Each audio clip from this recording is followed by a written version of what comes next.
Welcome to the Fixing Your City podcast. Here's George Crandall. Chapter 1, Part 2, Scarce financial resources are another problem. Many cities try to produce a transformation plan on the cheap. This becomes apparent when a city agency releases a request for proposal, RFP, without including a budget. Omission is another way of saying, tell us what you charge and we'll give the job to the lowest bidder. A city that sincerely seeks to hire a consultant to produce an effective plan will establish a reasonable budget upfront and make it available to all concerned. A successful transformation project inevitably requires public expenditures on infrastructure in order to attract private investment. If funds for infrastructure are not available, transformation will be difficult. Another problem is overrated market studies. Cities often retain economists to identify market demand and the types of businesses they might attract. The thinking is that city boosters can use market surveys to attract new businesses. There is a problem with this approach. Businesses who aren't interested in coming to a city before a market survey won't be attracted to it afterwards, unless significant changes are made in the urban environment. Market demand studies are not magic. The estimates they provide are directly proportional to the size of the population, anticipated population growth, and the availability of existing services. What market studies overlook is vital information about where new development should be located and how it should be configured to be of the most benefit. The story of Lincoln, Nebraska illustrates this point. My firm had been retained to prepare a downtown transformation strategy. The city had retained a national economic firm to prepare a market study for Antelope Valley, a neighborhood adjacent to the downtown. The study concluded that there was sufficient market demand in Antelope Valley to warrant building a major retail center. But we were concerned. We understood that the proposed Antelope Valley retail development would absorb all the demand for new retail construction for years to come, and as a result, downtown retailers would suffer. We recommended shelving the Antelope Valley proposal in order to strengthen the downtown, the heart of the city. Fortunately for Lincoln, our recommendations were adopted. The question for every city is this: if there's a demand for retail, why isn't it showing up in the downtown? In most cases, the answer is because the downtown's retail offering is degraded and there is no perceived potential for changing the situation. An effective transformation strategy that configures a unique pedestrian-friendly shopping environment can resolve these problems.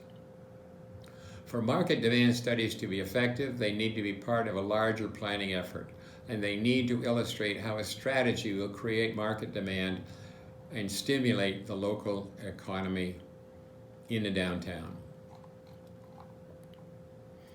Another problem: flawed designs. Understanding how to design the fundamental features of a city to ensure its success is the first step in transformation.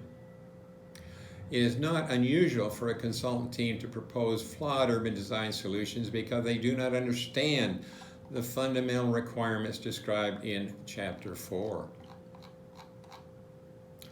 Another problem is visioning. There is a plethora of visioning specialists who offer all manner of activities designed to identify the public's aspirations. Typically, they engage the public in a variety of complicated exercises strung out over a period of several months. Unfortunately, the outcome of these activities typically lacks specificity and so could be used as just about any city. Everybody everywhere wants clean air and water, safe streets, good schools, and a strong economy. There's nothing unique about such preferences, so the final vision document will end up having limited value in producing a robust transformation strategy. Such visioning exercises become bloated, expensive undertakings, and the information they provide is difficult to translate into effective plans and policies. It is preferable to establish a fixed budget before the visioning process begins to make sure it constitutes only a small percentage of the total planning budget. At the onset of a project, a method for tabulating and integrating the findings from a visioning process into the final plan should be established. Another problem is vague design solutions. A typical city plan is generally heavy on words and policies, but short on graphics that realistically illustrate proposed design solutions. It is not uncommon to find a 100-page planning report with only 2 or 3 pages of illustrations. Plans should be full of drawings illustrating proposed design concepts. Wordy plans are intimidating and seldom read. On the other hand, well-illustrated plans are accessible and effective. Another problem is visual preference surveys. Visual preference surveys consist of images of proposed construction projects that are presented to the public in order to determine community preferences. Not surprising, the public always prefers beautiful, intimate projects to those that are ugly and impersonal. Comparing a strip shopping mall to a pedestrian-friendly shopping street invariably provides predictable results, as critics of visual preference surveys like to point out. In the end, these generic and predictable results are of little meaningful value in preparing an effective plan. Charrettes are another problem. A charrette is a collaborative planning process. Charrettes can last one day or several days. They bring the public together in intensive work sessions to design, critique, and refine design solutions that respond to the public's concerns. Traditionally, a third-party facilitator runs the charrette session. There are a number of fundamental problems with charrettes, including a lack of talent for developing credible design solutions on the spot and insufficient time to produce defensible design solutions.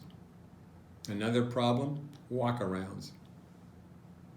Some public agencies like to use walkarounds or walking tours to involve the public in the planning process. These generally happen at the beginning of a project. The public is invited to join a tour of the planning area and discuss issues. During the walk, the public is encouraged to take photographs of places and features they find important. The participants' feedback and photographs are then posted online but are rarely used. Another problem, branding. Some cities believe that the pathway to success is simply a matter of hiring branding specialists and promoting the city with the right brand. This is an expensive process, and there is little evidence to suggest that brand names make much of a difference, especially when a high-quality pedestrian environment with shopping and entertainment opportunities is not already available. The branding exercise can be a wasted effort. Case studies, another problem. Many planning projects require an extensive review of case studies and literature describing similar projects. While the descriptions of other projects may make for interesting reading, they are seldom applicable to the situation at hand. A healthy dose of skepticism should be part of any such review. Another problem, developer offerings. Many cities try to stimulate economic development with standalone development projects. For example, a city will retain an economist to identify a piece of land in the downtown that could be attractive to developers. An offering package along with promotional information is prepared. The project is advertised, development proposals are reviewed and evaluated, and a developer is selected to build the project. In these situations, it is customary for the city to provide financial incentives to make the offering package attractive to the development community. However, serious developers want to know what types of projects and interventions are being planned for the future in surrounding neighborhoods in order to minimize their risks. They are most interested in a development offering in cities that have adopted a downtown transformation strategy. As one developer summarized it for me, I am only interested in cities that have decided what they want to be when they grow up. Another problem, code rewrites. Some cities try to shortcut the planning process by developing a vision and then writing regulations or codes to implement the vision. They skip the design phase altogether and do not identify where specific land use should be located or how people will move through the urban area. They ignore projects that will improve the quality of life or projects that will stimulate the local economy. This approach is a recipe for a failed city. Another emerging problem is climate change. Fixing Your City explains how to prepare an effective city transformation strategy includes innovative land use and transportation solutions that have the potential to significantly reduce greenhouse gas emissions. These principles provide the fundamental planning tools every city needs to respond to climate change. The consequences of climate change are substantial. Sea level changes are an important consequence. In the future, coastal cities can expect significant impacts from rising sea levels. Though the amount and rate of rise is not known with certainty, the fact is that sea levels will rise. James Hansen, a renowned climate activist, described the issue in his 2013 publication, Assessing Dangerous Climate Change. The important point is that the uncertainty is not about whether continued rapid CO2 emissions will cause large sea level rises, submerging coastlines. It is about how soon the large change will begin. The carbon from fossil fuel burning will remain in and affect the climate system for many millennia, ensuring that over time sea level rise of many meters will occur. Tens of meters if most of the fossil fuels are burned. That level of sea level rise will result in the loss of hundreds of historical coastline cities worldwide with incalculable economic consequences, create hundreds of millions of global warming refugees from highly populated low-lying areas, and thus likely cause international conflicts. Another consequence, severe weather events. Warming oceans will produce heavy rainfall and more devastating hurricanes, flooding low-lying coastal areas. Another consequence, a health threat. The human symptoms of climate change are unequivocally and potentially irreversible. A recent report by the British medical journal The Lancet says, the situation is so serious that significant gains by modern medicine and technology are being undercut. Some of the findings of the Lancet Countdown on Health and Climate Change report. Increased disease. Climate change is a major health threat of the 21st century. Warming is exacerbating the spread of dengue fever, the world's most rapidly expanding disease. Dengue is a virus spread by mosquitoes and can result in fever, headaches, and pain. Severe cases can bring multiple symptoms, including bleeding, shock, organ failure, and potential death. There is no treatment or vaccine. Air pollution. Global exposure to dangerous levels of air pollution has increased. More than 2,100 cities globally exceed recommended levels of atmospheric particulate matter. Particulates emitted when fuels such as coal or diesel are burned and are small enough to get into the lungs. Pollution was linked to 9 million deaths worldwide in 2015. Heat stress. The elderly are most vulnerable to high temperature extremes. Temperatures and frequency of extremes are increasing. With populations now living longer, the numbers of those vulnerable to heat stress will only go up. The delayed response to climate change over the past 25 years has jeopardized human health and livelihoods, the report says. The direct effects of climate change results from rising temperatures and changes in the frequency and strength of storms, floods, droughts, and heat waves, and have physical and mental health consequences. The economy. Once rare weather events are becoming stronger and more frequent, the UN's International Labour Organization says that people who depend heavily on natural resources will be the hardest hit.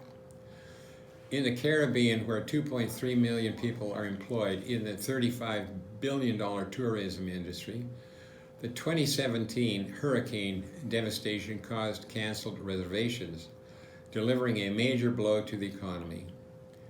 It may take years to recover. Indeed, recovery is not assured. Other employment sectors are being impacted. The agricultural industry is being hit hard by climate extremes. Fire and droughts are taking a toll worldwide. The fishing industry is in peril as ocean acidification destroys fish populations. A consequence of climate change may be a temporary employment boom, remaking damaged cities and disaster-proofing others. These repair activities may not be sustainable, as there will be limits on how much the public is willing to spend to fix that problem. Mass migrations, another problem. Among the many devastating impacts cities and regions will experience with rising temperatures and failing crops, and food shortages, water shortages, and mass migrations from areas that become uninhabitable because of heat. How do we mitigate the impacts of climate change? Well, in light of these pressing issues, every city must ask what it can do to reduce carbon emissions. New concepts introduced in this book provide the means for cities to effectively address this question. The Neighborhood District Planning Models, or MOD, has the potential to improve the quality of life in the city while reducing automobile use by up to half, which will in turn help reduce carbon emissions. The transformation strategy uses the Neighborhood District Planning Models to enable cities to respond quickly and effectively to the consequences of a rapidly changing world. The U.S. transportation sector is responsible for about a third of our country's climate-changing emissions. Reducing the transportation emissions is a critical step in fighting climate change. There is an imperative to shift away from fossil fuel vehicle dependency and the suburban sprawl that it accompanies, and towards alternative fuels, public transportation, and better land use patterns, reducing our country's total vehicle miles traveled each year. Indications are that technologies allowing ride-hailing and self-driving cars will increase rather than decrease carbon emissions. Automobile manufacturers will have us believe that self-driving vehicles, autonomous vehicles or AVs, will be good for everyone. They are enthusiastic about the benefits. They suggest that we will no longer need our own car. We can be relieved of costly automobile ownership expenses. We can avoid collisions. We will not need a garage. We can have a bigger front lawn because the driveway will not be needed. When you need a car, just dial a number, and within minutes, one will appear at your front door. If you're going to your place of employment, you can read or daydream along the way. When you arrive, you will not need to worry about locating or paying for a parking space. Just get out and the car will disappear down the road. These are just a few of the possibilities we hear about. Recently, the transportation planning firm Fair and Peer published a paper testing how AVs might change the predicted outcomes of 7 travel models in regions around the U.S. All results were comparisons to future conditions without any AVs. Key findings. Vehicle miles traveled, or VMT, increased in all 7 models, ranging from 12% to 68% when assuming no regulatory requirements for ride sharing. Regulations requiring half of AV trips to be shared would help mitigate the VMT increase, but would not fully offset it. Total transit trips declined in 5 of the 7 models tested by a range of -8% to -43%. The 2 others showed increased transit trips of 5 and 16%. Of the 4 models for which specific types of transit trips were tested, 3 showed declines ranging from 26 to 47% for bus trips and 13% to 40% for rail trips. The results are not good for efforts to reduce carbon emissions. Concerns include increased carbon emissions, Reducing carbon emissions requires significant decreases in VMT. AVs significantly increase VMT in all models by 12 to 68%. More congestion. Congestion plagues our cities now. AVs add to congestion by increasing VMT by 12 to 68%. Less transit use. The most energy efficient way to travel is on public transit. AVs reduce bus trips by 26 to 47% and rail trips by 13 to 40%. A reduction in transit use would severely strain transit systems, forcing many agencies to close or reduce service. Electric cars are often identified as a problem solver. 2017 has been characterized as the beginning and the end of the internal combustion engine. Recently, Volvo, Volkswagen, Mercedes, Audi, BMW, and Ford have all announced plans to build electric vehicles, EVs. The potential benefits in terms of reduced carbon emissions are substantial. Depending how electricity is produced in a region, electric cars are 30 to 80% lower in greenhouse gas emissions, according to Gina Copeland-Newfield, the director of Sierra Club's Electric Vehicle Initiative. The emission reductions are most significant in the Pacific Northwest, where a large percentage of the power is generated by renewables, hydro and wind, and least in the Midwest, where power is heavily reliant on power generated by fossil fuels. Electric cars are a positive development in efforts to reduce carbon emissions, but experts predict that a future in which electric cars are the norm is still years away, and electric cars do nothing to reduce congestion. Ride-hailing has been identified as another solution. Ride-hailing services like Uber and Lyft contribute to growth in vehicle miles traveled and shift trips away from more sustainable modes such as public transit, biking, and walking. This disturbing trend means more congestion in cities and more carbon emissions. New York has already been impacted by ride-hailing. Congestion has increased and transit ridership and revenues have fallen as travelers substitute ride-hailing services for transit. Autonomous rapid transit, or ART, has been identified as a possible solution. Autonomous rapid transit, ART, uses AV technology in small express buses traveling in auto-free lanes. Like bus rapid transit, BRT, in auto-free lanes, it has the potential to reduce VMT by eliminating auto trips.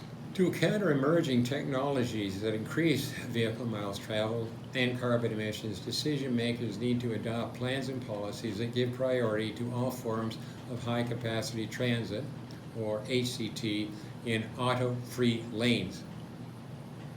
HCT includes heavy rail, light rail transit, LRT, bus rapid transit, and ART, and streetcars. When high-capacity transit is used in combination with congestion pricing and an integrated land use strategy, the potential for reducing carbon emissions and congestion is significant. Take a look at Chapter 7.